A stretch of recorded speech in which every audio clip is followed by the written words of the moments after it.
Name's Ray Lindell. I haul reefers mostly. Sometimes swing east to Colorado if the rate makes sense. I ain't new behind the wheel, but I'm not one of those seen-it-all types either. Road'll humble you fast if you start thinking like that, trust me. I used to think I could read a route the way a man reads his own backyard. Weather, grades, fuel stops, how long I could push before needing to crash in the bunk. But what happened on that run through Colorado last winter? That shook me sideways. And no, it wasn't black ice or brake failure or some rookie jackknifing downhill. It was something else, something man-made. I was eastbound on I-70, pulling 31,000 pounds of produce on a deadline to Denver. Broker said drop before 8 a.m. or we dock 25%. That's the kind of math that'll keep you from sleeping right. It was January, windy. That kind of dry cold that stings your nose when you climb down to check tires. I'd left Grand Junction around 4 in the morning. Figured I'd crest the pass before daylight, get ahead of traffic, maybe squeeze a power nap at a truck stop in Wheat Ridge. I'd already chained up 100 times in my life. No big deal. Always carry 3 full sets and a 4th for spares. But that day, CDOT app said no active chain law. Highway looked frosty, sure, but clear. No flurries, no snowpack. It was cold, low 20s, but dry. I kept my speed reasonable, listened to the CB, checked mirrors, everything routine. About 15 miles west of Silverthorne, I see this big flashing sign pop up on the shoulder. Digital reader, one of those mobile trailer ones, said, "Chain law in effect. All trucks must exit next right." I blinked. That didn't line up. I pulled over to the shoulder and grabbed my phone. Opened CDOT again. Still green. No alerts. I refreshed it twice. Nothing. Now look, I've learned not to argue with signs on the interstate. Better to chain up and curse the DOT later than to get flagged and fined. I took the exit. Gravel turnout, wide enough for 5 or 6 rigs. Already 3 trucks sitting there. One of them was a tanker. Engine off. Driver standing outside his cab, lighting a cigarette like it was a funeral. I pulled in, parked next to a flatbed with straps all iced up. I stepped down, boots crunching on the packed snow. But something didn't sit right. No snowplows, no DOT vehicles, no reflective cones or barrier barrels, just a porta-john and some half-buried tire tracks. I looked at the tanker guy. He nodded at me but didn't say a word. That's when I noticed nobody was chaining. Nobody had their gear out, no knee pads, no gloves on, just standing around, waiting. I asked the flatbed driver, "You hear anything on the CB?" He shrugged. "Same sign as you. Didn't want to risk it. Figured better to wait for daylight." That's when this pickup rolls in. Beat up Dodge, toolbox in the back, one of those magnetic amber lights slapped on the roof. Guy hops out. Safety vest, clipboard, baseball cap with no logo. He looked official enough, but not quite. You know how a real inspector moves? Calm, confident, like he's done it 1,000 times. This guy was stiff, scanning us like a substitute teacher trying to remember names. He goes truck to truck, stops at mine, knocks on the driver's side door. I roll the window down. "DOT chain compliance," he says. "You got chains on board?"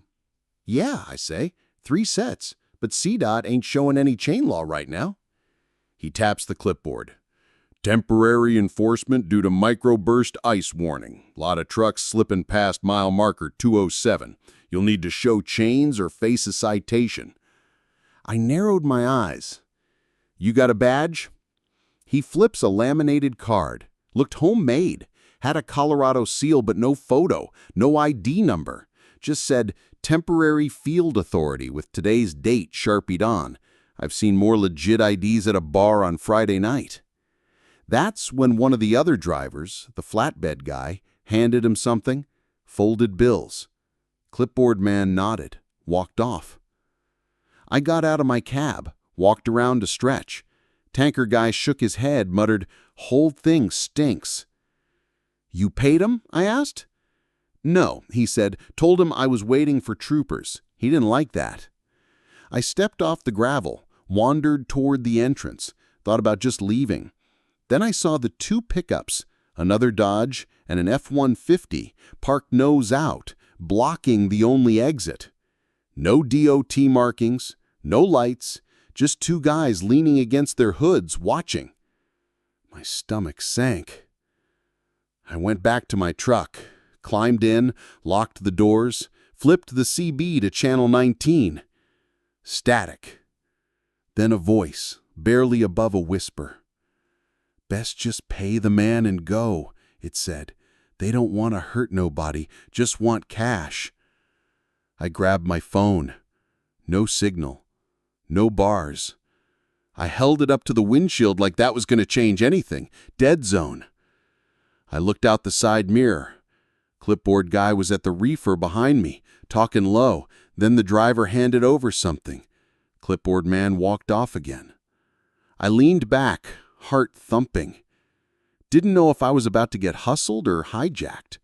But one thing was for sure, whatever this was, it wasn't legal. And it wasn't DOT.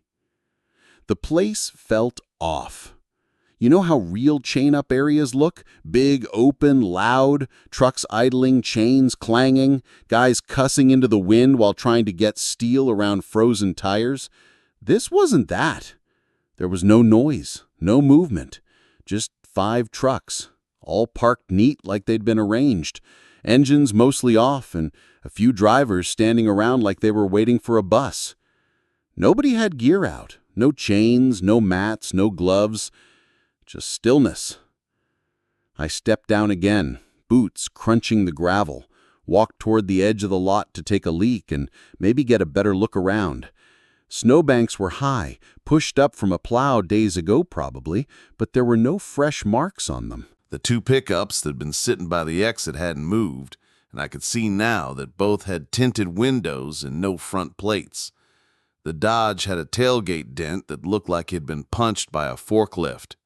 The F-150 had mud halfway up the doors, but no DOT stickers or any company markings.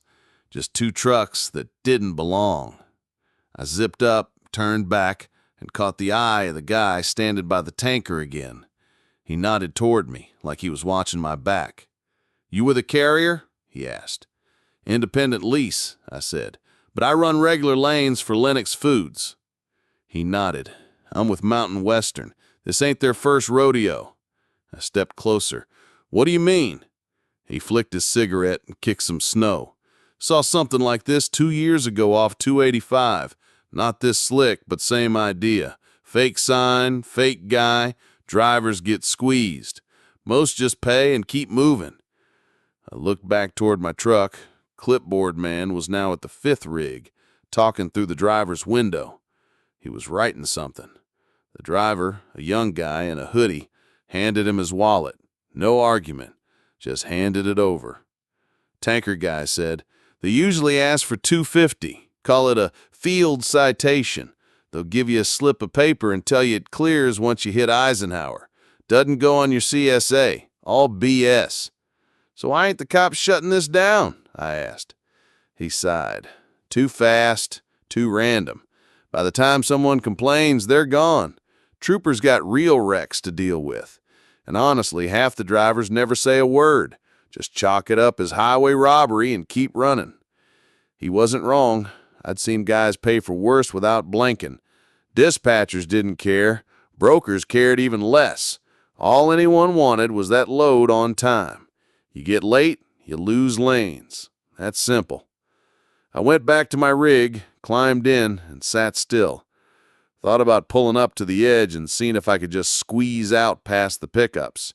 But I'd have to jump a snow berm, and that wasn't something I could do without ripping my undercarriage or worse, dragging the reefer bumper. Wouldn't take much to lose an airline or tear the reefer unit's lines. The CB cracked again. "You still there, Blue Pete?" Voice was low, tight. I keyed up. "Yeah." "They come back. Don't argue. Don't act nervous. Just ask for ID and stall." I didn't answer. Just clicked the mic. One click. The kind of thing you do when you got nothing smart to say but want 'em to know you heard 'em.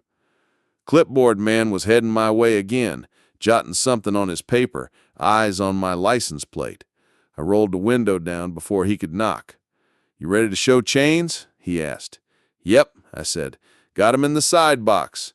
He nodded. "Go ahead and lay 'em out. We're doing visual only. No need to install." I opened the door, stepped down, and walked to the side. Opened the box, pulled out 2 chains, dropped them on the snow. Heavy, loud, exactly what you'd expect. Made sure he saw me checking the bungees and hangers. Did it slow. Kept my hands busy so I didn't have to talk. He stood there, watching. "That's 2 sets," he said. "I run singles. Steer's exempt. Trailer's empty axle." He looked up at my trailer. Reefer hum was quiet, but you could still hear it. "That a live load?" "Produce," I said. "Lettuce and citrus. Denver. Delivering to Ridgeway Wholesale." He made a note. "Okay. If you've got chains and you're compliant, we can process you now. The field citation is $250. You'll get a temporary chain exemption receipt." I tilted my head. Field citation from who? Colorado DOT? We're part of the I-70 Mobile Enforcement Unit. I looked him dead in the eye. "You got a badge?" He didn't blink. "Not required for this. We are contract compliance. You got a DOT number I can verify?" He paused. Just a second. But that pause said everything. "You've got the option to refuse and wait for State Patrol," he said. I shrugged. "Maybe I will." He stepped back a bit, nodded like he didn't care, but I saw his jaw tighten. He looked at the 2 trucks near the exit. They hadn't moved. One guy had stepped out, leaned on his door, watching. Clipboard guy said, "Suit yourself," and walked off toward the tanker again. I stayed put, mind racing. Thought about calling 911, but I still had no signal. No data, no bars. Tried the ELD's built-in message system, but it spun on connecting. Dead zone, just like he'd said. I looked around and noticed something else. The Porta-John didn't have a service sticker. Not even graffiti. Just sat there clean like it had been dropped off yesterday. And the sign, the one that said, "Chain law in effect," wasn't the kind DOT uses. No state markings, no flashing strobes, just a generator trailer with a digital board. Could have been bought used from an auction, could have come from anywhere. Tanker guy walked past my truck, leaned in low.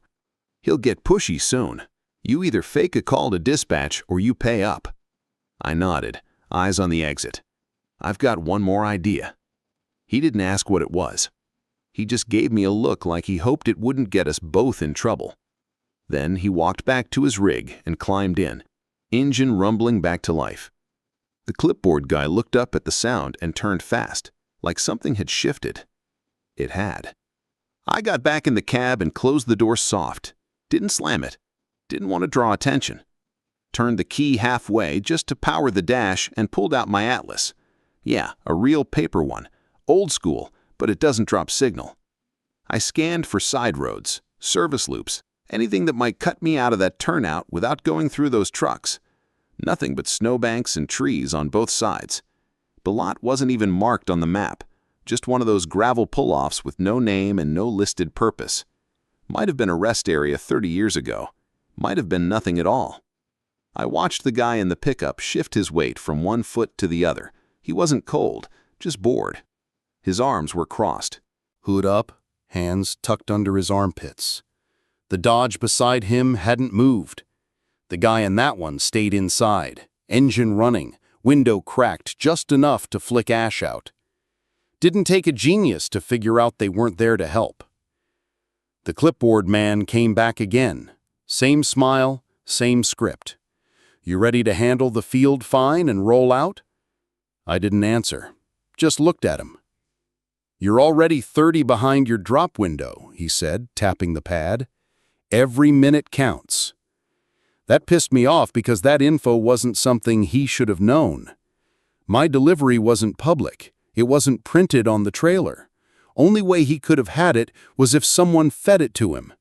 Maybe hacked an ELD or had a guy at a broker's desk. I didn't like that thought one bit. He tried again. $250, you get the exemption slip. You roll right now, no ticket, no points. Don't overthink this. I stared past him, looking at the exit. One of the pickups had its headlights on now. Brights. No reason for that in daylight, unless you're sending a message. I said, "You take card?" "Nope," he said, almost proud. "Cash only." "Receipt?" He smirked. "Of course, all above board." He held up a printed slip like a fast food order. Looked laminated. Said, "Temporary chain compliance certificate," with a fake barcode and a serial number too clean to be real. At the bottom was a website that sounded official, something like mountainsafety.org. I'd check it later. My bet? Dead link. I said, "I'll get the cash. Just need to check something in the sleeper." He nodded and stepped back. I slid the window up and climbed between the seats.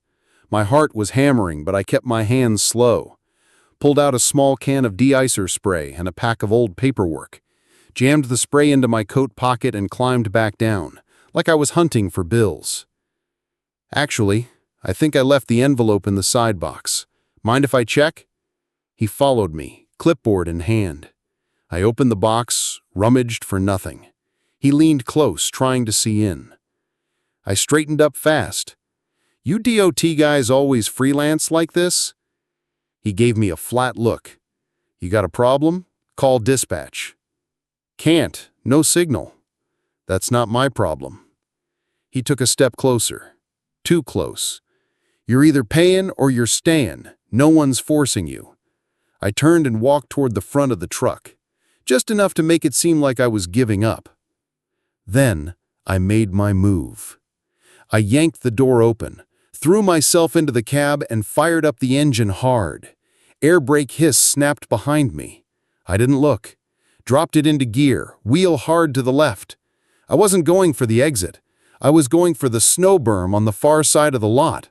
It looked tight, but I figured if I hit it with enough angle and kept the drive straight, I might bounce over it without snapping the trailer.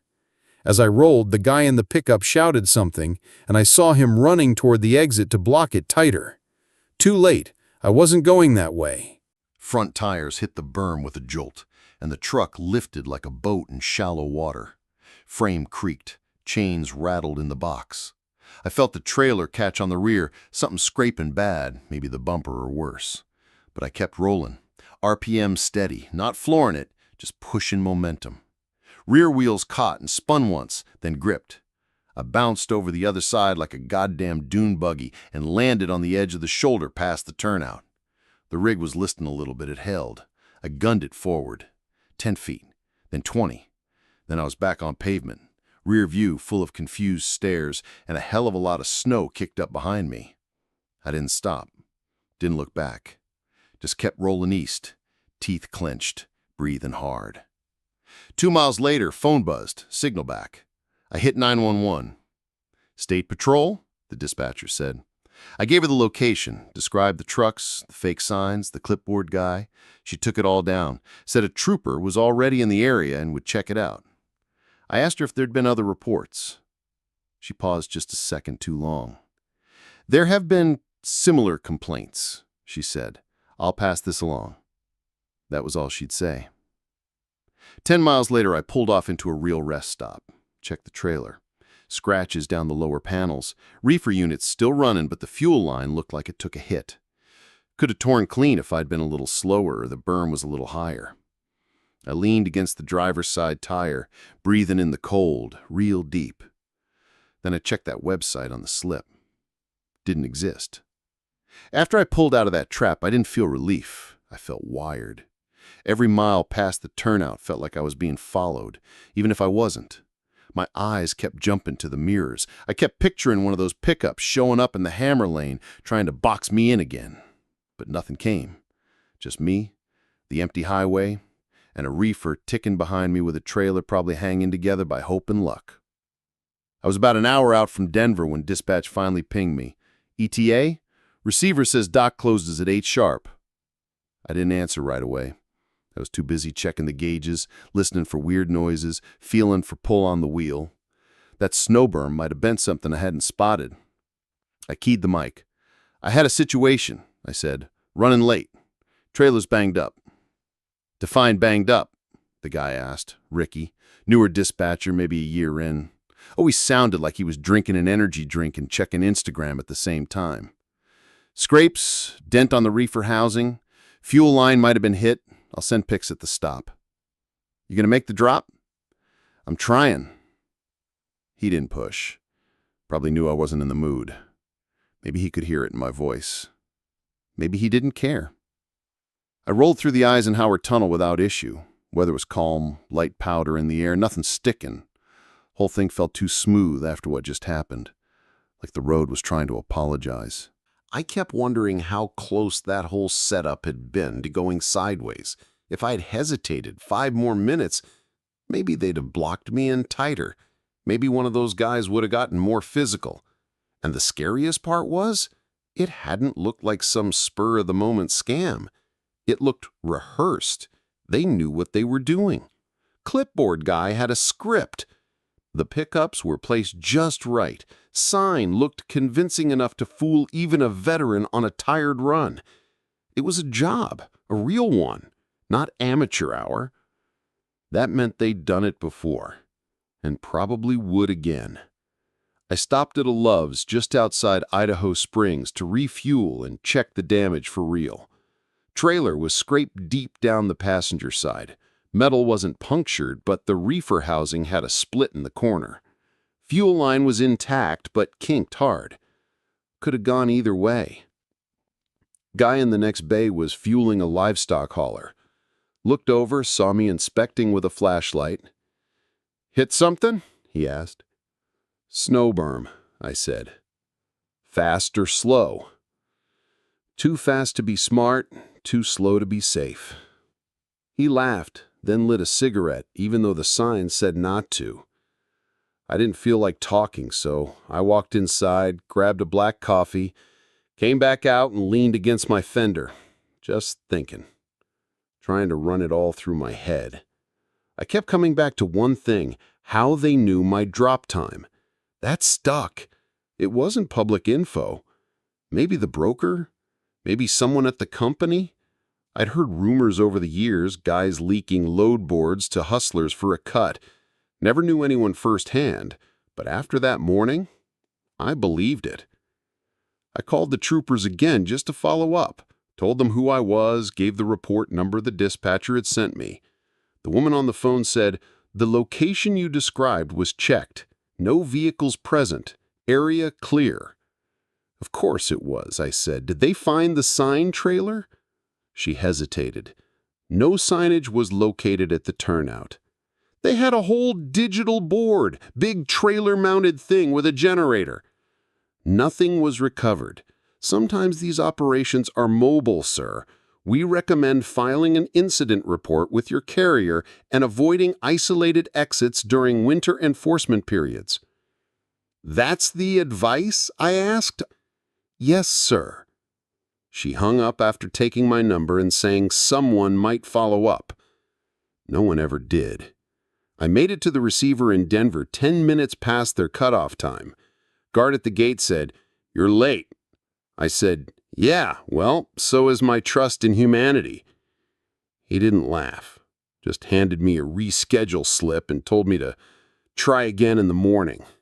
I called dispatch. "They're not unloading me." Ricky sighed.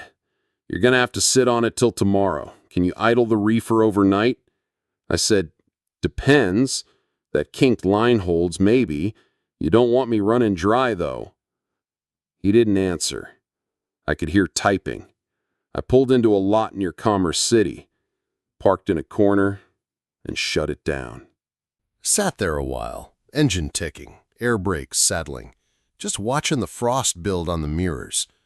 I took out the slip clipboard guy had handed someone else, the fake receipt. I'd picked it up off the ground before I left, shoved it in my coat. Now I looked at it again. mountainsafety.org. Looked clean. Had a fake state seal. Barcode didn't scan on anything. I checked the Whois record online. Domain didn't exist. Probably never had. It all felt personal in a way that normal scams didn't. When someone breaks into your cab and steals a radio, that's theft. When someone sets a trap to make you break the law, scare you into handing over cash, and uses your industry's own tools to do it, that's different. It messes with how you see the road. I pulled the curtains, laid back in the bunk, boots still on. Couldn't sleep. Kept thinking about the guy with the clipboard, his fake ID, the way he smiled when he said, "You're already 30 behind your drop window," like he knew how to twist the blade just enough. And I wondered, how many guys just paid and kept going? How many didn't even notice they were being hustled? I figured more than I wanted to admit. Next morning, I rolled up to the receiver gate at 7:50, same guy on duty. This time he waved me through with a clipboard flick like I was a regular. No apology, no explanation for making me sit on product that needed temp control all night. I backed into Dock 12 slow, watching for clearance on my blind side. Reefer was still running, but didn't sound right. The hum had a hiccup in it now, little flutter like it was gasping when the compressor kicked on. I noted the fuel level, half tank. Enough, maybe, but I didn't trust it. Unloading took forever. Guys inside didn't care.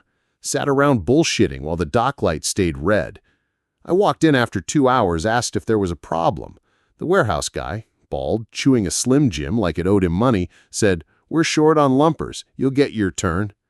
I said, "I got another load in 2 hours out of Commerce City." He shrugged like that wasn't his issue.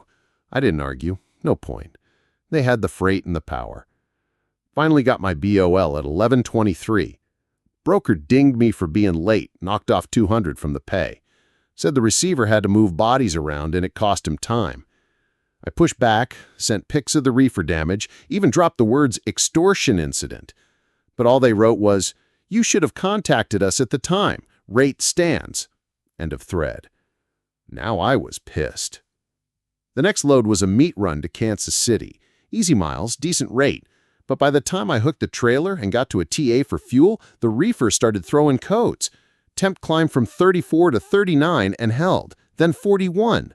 I climbed up, pulled the access panel, and saw the kinked fuel line starting to crack where the bend had stressed it. Plastic outer layer was peeling. Fuel weeped slow, just a drop at a time, but enough to make the compartment smell like diesel. That line wasn't going to last another full shift. I wasn't going to risk a hot load in a rejected trailer for whatever pennies they were paying. I called it. Ricky didn't like that. "Can you nurse it there and hit a shop in Missouri?" "No," I said. "You want meat spoiled on arrival?" "You dropping this load?" "I'm saying get me a local drop or a team to relay." He went quiet, then said, "I'll check." 20 minutes later, he called back. "We got another driver out of Aurora. He'll swap you at Lyman. Just run it halfway." That worked for me. I rolled to Lyman, met the guy at a Conoco lot just off 70. Kid looked barely 25, still had paper tags on his Freightliner, hadn't even replaced the plastic wrap on his step rails. Said his name was Manny. He looked at the trailer and said, "You break that?" I said, "Nah, Colorado did." He didn't ask more. Didn't want to know. Probably smart. We swapped, signed the transfer, and I dead-headed back toward Denver. Figured I'd hit a shop I knew near Brighton. They'd done decent work before, nothing flashy, but honest. On the way, I made a stop. Personal one. There's a little truck stop diner off Highway 6, east side of Golden. Place with good coffee and thick toast. Not corporate. The kind of place old-timers still sit at the counter and call the waitress Hun. I needed to sit, breathe, put thoughts in order. I parked out back, walked in, found a booth with my back to the wall. Habit. Ordered eggs and toast, black coffee. Waitress knew what I needed before I finished the sentence. Good sign. As I sat there, watching snow swirl outside the big window, I started thinking about the guy in the clipboard vest again. How calm he was. How quick he shifted tones from polite to firm to subtle threats. And how confident he was I'd pay. That stuck with me. that certainty. This wasn't a first-time gig. This was a routine, which meant they'd done it to others. Probably dozens, maybe more. I picked at the toast and scrolled through a few driver forums, looked for keywords like fake chain check, I-70 scam, forced pull-off. Found one post buried in a 5-year-old thread. Guy said he got flagged near Georgetown by a man in a vest who took cash for a supposed fine, described it as strange, too clean. Nobody had replied. No one followed up. Probably wrote it off as paranoia. I called a buddy of mine, Dennis. Runs flatbeds mostly, but he's been in Colorado lanes longer than I have. If someone heard whispers, it'd be him. He answered on the second ring. "Ray, you in trouble?" "Not right now," I said. "You ever hear about fake chain law stops on I-70? He didn't answer right away. "You saw something?" he asked. "I ran into it. Turnout near Silverthorne. Sign said chain law active. It wasn't. Pulled in. Guy tried to hit me for $250 cash. Clipboard, vest, fake receipt. 2 trucks blocked the exit. Whole thing was staged." "Jesus," he muttered. "That's still going on?" "You seen it?" "Not myself, but I heard stories." Guy named Louie ran into something like that last year. They clipped him for 3 bills. Said he was overweight and missing chains. Wouldn't let him leave unless he paid. Did he report it? Hell no. He was late on produce. Took the hit, called it a lesson. You know how it is. You report it, you get questions, carrier gets jumpy, insurance takes a second look. Easier to pay and roll. I nodded, even though he couldn't see me. That was the problem. The whole system made it easier to swallow a scam than to challenge it. You ever hear anyone pushing back? One guy tried, said he'd call the troopers. Clipboard guy told him to go ahead, then walked away and the trucks blocking him peeled off. Whole setup vanished before cops even showed. Nothing came of it. I leaned back in the booth. Coffee was cold now. They're running an operation, Dennis, not just some meth heads shaking cans. This is coordinated. "Yeah," he said, "and it only works if nobody talks." "I'm talking." He didn't say anything to that, just let the silence sit there. After a while, he said, "You gonna go public?" "Not yet, but I'm not letting it go either." I paid my check and left cash on the table, walked out into the wind. Snow was building again, light but steady. I climbed back in the cab and sat a minute watching flakes hit the windshield. This run cost me a trailer repair, a late delivery, lost revenue, and now I had a big question burning a hole in my head. What do you do when the road itself starts lying to you? You change how you listen and who you trust. The shop in Brighton gave it to me straight. Fuel line was damaged bad enough to warrant full replacement, and the housing on the reefer was dented just enough to throw off the airflow across the condenser. Might run today, might not tomorrow. They said the unit could overwork itself trying to hold temp, especially if I pulled anything above 32 degrees Fahrenheit cargo. Fix wasn't cheap, $1,800 between parts and labor, and that's with me haggling. Could have been worse, but it was bad enough. I called dispatch, gave them the number. Ricky passed it to accounting, who passed it to the broker, who passed it back with a shrug. "We can't confirm that the damage was due to anything on our end," they wrote. "You chose to exit the highway. DOT signage is outside our control." That was the final line. No reimbursement, no shared cost, nothing. Just me and my busted trailer and a week's worth of profit gone. Insurance? Forget it. Deductible was $3,000. No payout. My carrier rep said, "We could file, but it'll flag your policy for the quarter, might raise your next rate." I didn't need a calculator to know I'd eat that bill myself. Welcome to the game. I took 2 days off after the repair, parked at a quiet lot near Longmont where nobody bothered you if you didn't plug in, sat in the cab, stared at the map, flipped through old notebooks of past runs. My head was clouded. Every time I looked at I-70, I felt that pinch in my chest again. Not fear exactly, more like mistrust, the kind that gets in your bones and stays there. When I finally rolled again, I took a load of dry goods to Cheyenne. Simple route, no mountains, no chain laws. Paid light, but it kept me moving. I talked to a couple drivers at the Petro up there, just killing time over burnt coffee. I brought up the fake chain law thing. One guy, older, big gut and bigger beard, said he'd heard rumors, but nothing solid. It's all noise, he said. These days everyone's scared of their own shadow. Cell towers go out for 5 minutes and suddenly it's the deep state. But the other guy, younger, maybe mid-30s, kept quiet. Then when the first guy went for a smoke, he leaned in. I got clipped in December, he said. Pulled off near Vail, real bad ice that day. Sign said chains required. I pulled off, same deal. Guy in vest, clipboard, cash demand. I paid. Why? I asked. I was hauling Vax boxes, medical, time sensitive. I didn't have hours to argue. I needed that load to move, not sit in a snow lot. I nodded. You report it? Nope. Why tell me? He looked at me hard. Because you're the first guy I've talked to that didn't laugh when I said the words fake checkpoint. We swapped numbers. He said his name was Kyle, Midwest guy, leased to a regional carrier out of Omaha, said he'd message me if he saw anything weird again. I told him I'd do the same. After that, I started keeping a different log, not just mileage, fuel, and delivery notes. I made a new tab. I wrote down every false signal I ever saw, bad signage, weird exits, dead zones with no CDOT presence where there should have been, and unmarked pickups sitting in chain areas with the windows fogged up and engines idling low.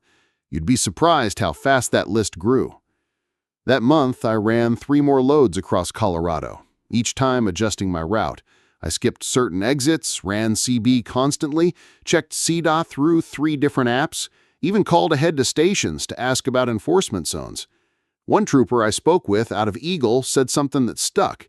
If you don't see official markings, flashing blue lights, state emblems, real patrol vehicles, it ain't us. We don't operate out of pickups and clipboards. I asked him, you guys aware this stuff's happening? He said, we've heard chatter. Problem is, by the time we get there, they're long gone. You guys roll in and out fast, so do they. Anyone caught? Not yet. That's all he said.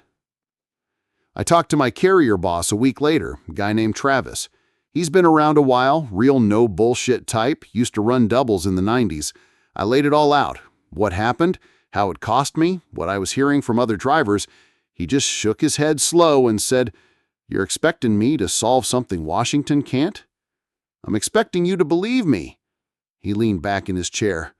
Oh, I believe you. I've heard pieces for months. But it's not just Colorado. Same thing happened to one of our teams out near Donner last year. You think it's isolated, but it ain't. These guys are mobile, and they know how to look legit enough not to set off alarms. They prey on time pressure, bad weather, and freight worth money. So what do? You already did it. You got out. You're telling others. That's more than most.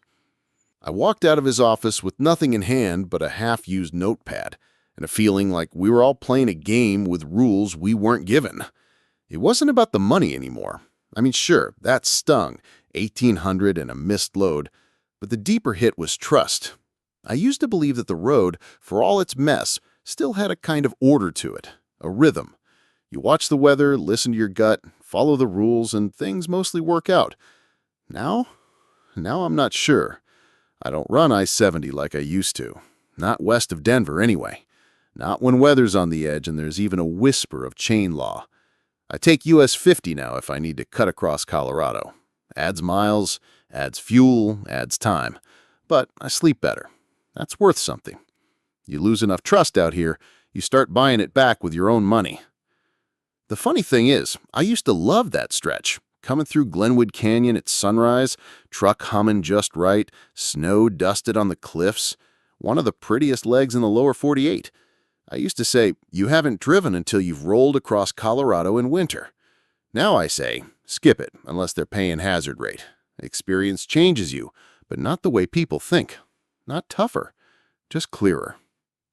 Couple weeks after the scam, I was parked at a little no-name truck stop outside Salina, Kansas. Real mom-and-pop place. Only 3 pumps and a broken ice machine. I was fueling next to this old guy with a cattle hauler. Must have been running solo. Trailer half empty.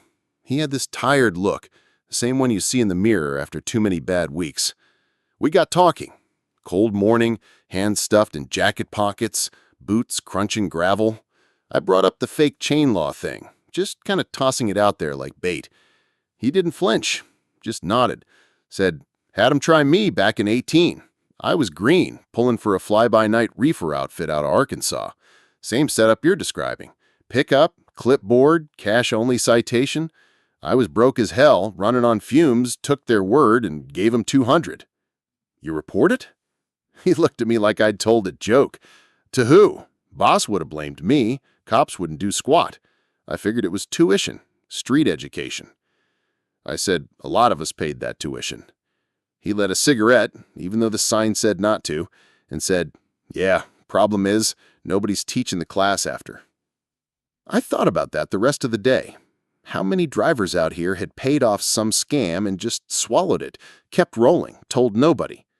Maybe that's how these crews stay alive. Quiet money. Not big hits, not heists, just a steady drip of scared, time-strapped drivers handing over cash because they can't afford to fight. You pull that off 100 times a season, you don't need to be flashy. You just need to be patient and invisible. I tried to follow up on my own. Called CDOT a few times, got tossed from department to department. We can't comment on open investigations. That would fall under highway patrol jurisdiction. Please submit your report through the online portal. One lady even said, are you sure it wasn't just a mobile enforcement unit? I told her DOT doesn't run mobile enforcement out of rusted-out pickups with no logos and no badge. She didn't argue, just said thank you for the information and hung up. No one wanted to own it, and I get it. No proof, no plate numbers, just a story. But it still happened. I called the number on the slip one of those guys had handed a driver. Disconnected. The domain name? Gone. The whole setup was built to vanish. A month later, I was fueling at a Love's outside Laramie when a driver waved me over. Said, hey, you Ray? I said, yeah. He said, I'm Kyle's buddy. He told me what happened to you. I got clipped 2 days ago. Same exit, same setup. I asked, you get out? No, he said, I paid. $400. They said the fine went up. That hit me hard. Not because I blamed him. I didn't. I knew exactly what it felt like in that moment. Isolated, off the clock, with your entire trip hanging on some stranger's say-so. But it hit me because I realized it wasn't over. These guys were still out there, upgrading their con, adjusting prices, watching the weather and waiting. That night, I wrote a post on a private haulers forum. Not public, just the serious guys. Titled it, False Chain Law Scam, I-70 CO.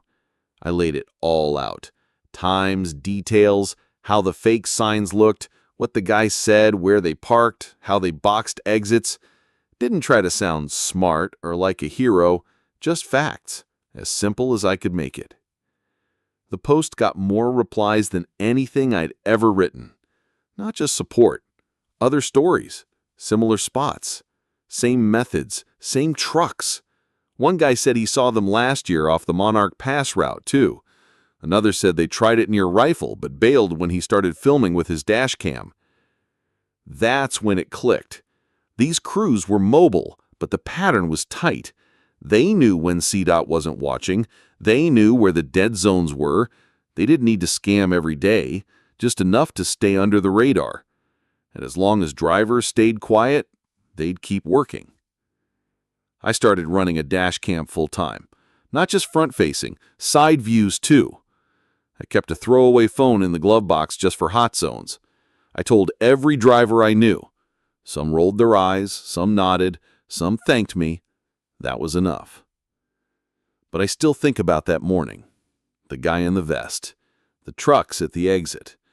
The way my gut tightened when I saw them. I don't think I'll ever forget it. Not because it was dangerous, but because it was so damn easy.